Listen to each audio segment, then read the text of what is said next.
Hi, it's Tim Hagen from Progress Coaching, and welcome to another episode of Coaching Conversations. And I wanted to make you aware of something very cool that we're doing on a subscription basis, and we'll put a link in each one of our episodes. But every Wednesday, we're going to be doing what we call an audio podcast workshop. That workshop will be roughly about 14 to maybe 20 minutes per episode, with each month having a theme from a coaching model, using feedback strategically, to coaching self-awareness, and so on. So if you could look in the body or in the content description of each episode, and you will see a link where you can join this subscription. These are literally 4 workshops every month, teaching specific strategies to address a particular area of workplace coaching, as it relates, again, to things like awareness, motivation, teamwork, and what have you. Here's the cool thing. It's only $10 per month, and each month you will get a handout that we will follow along with. So we also give you a tool for you to take notes as we go through each episode. We hope you'll check it out. This is a story of self-awareness, and I always like to give a condition because I know sometimes, hopefully being highly self-aware, how my stories can come off. And I was having a conversation with a young lady at one of our client sites.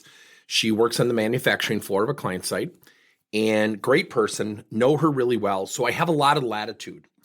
And the company just recently announced that they were not going to have any raises or merit raises, like for inflation or anything like that.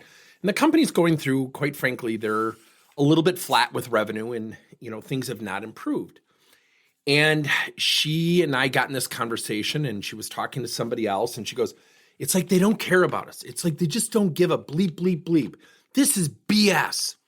And so I sat down with her and I said, look, let's calmly talk about this. Now, I did not know where the conversation was going to go. Yet, I don't always take the side of ownership. I really don't. The reason I say that is because obviously I have my own company, and I've made this joke for 30 years. When things are good, people want bonuses.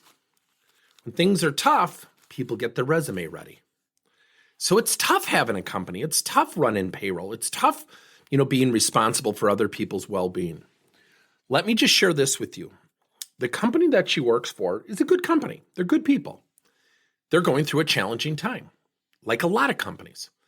Google, Microsoft, Facebook, Twitter, they've all had layoffs, and they have billions and billions of dollars of cash on their balance sheet. One might argue, well, why would you lay people off? Well, because it's not fiscally smart to just pay people if things are going in a different direction. That's why we have leaders. Yes, we don't always agree with leaders. So during this conversation, I asked her, I said, well, calmly walk me through why you're so upset. She goes, look, I've got debt, I've got bills to pay, and I'm just this, we're just really tight. I said, okay. I said, well, tell me about your bills. She said, well, our credit card bills are at an all-time high. And remember, she was complaining about management and leadership. The first thing she said was something in regard to how it was impacting her personally. I'm going to make a very crass comment. The company is not responsible for her personal financial well-being. She is. And if the company doesn't pay enough, then go get another job. Now that's tough. That's reality. That's self-awareness, hopefully.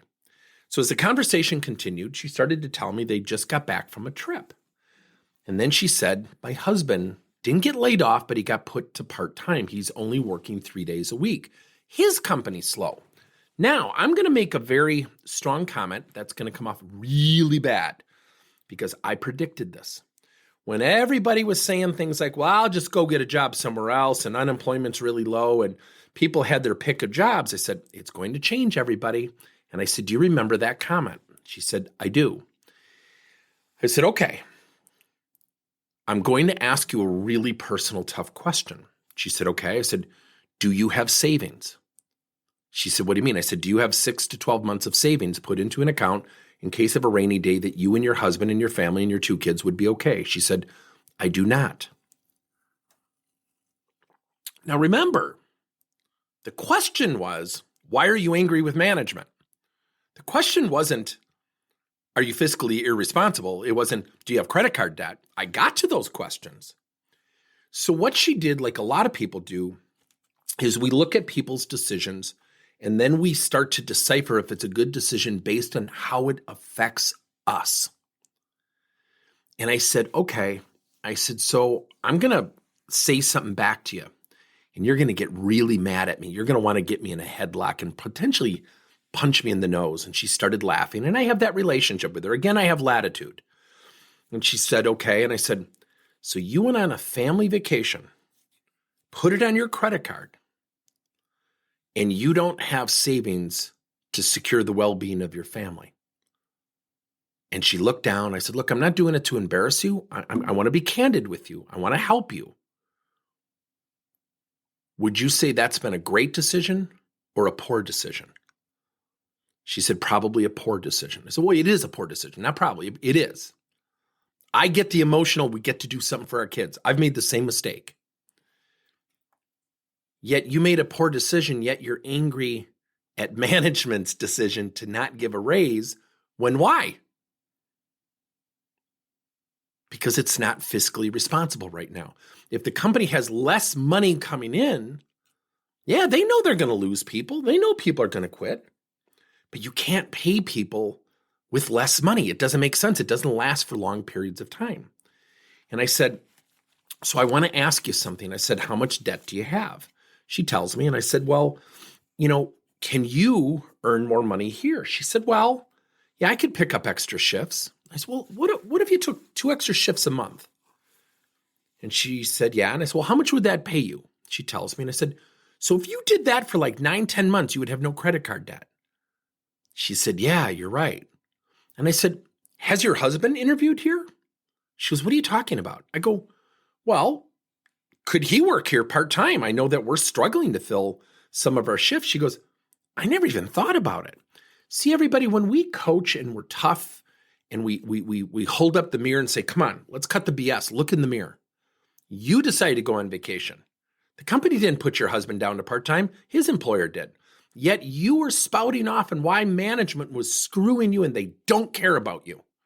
Yet you kind of made some of the same decisions inside your own family business. It's tough to be that candid with people. And I used some humor and I deflected. Anybody who knows my style, I got her laughing. I said, what if you and I got together? I'll bring in lunch. We'll do it after a shift. Let's put together a budget and let's put together a plan where you can get out of debt. Let's get your husband in here and interview. I'll go talk to the HR manager, who I know very well. I'll put in a good word. And I said, how are you feeling right now? She goes, relieved. See, when people lack self-awareness, what's usually in the front of their critical thinking part of their brain, sometimes 20 feet in front of them, and we don't even get to the critical thinking part of the brain, is emotion. Remember, she didn't once answer the question. I don't think they're making a good strategic decision. Let me tell you why. She brought it back to herself. Let me add some zest to this. There was recently an article about a woman who got laid off at Google. She thought she would retire there. And she was a little bit critical of Google. Come on.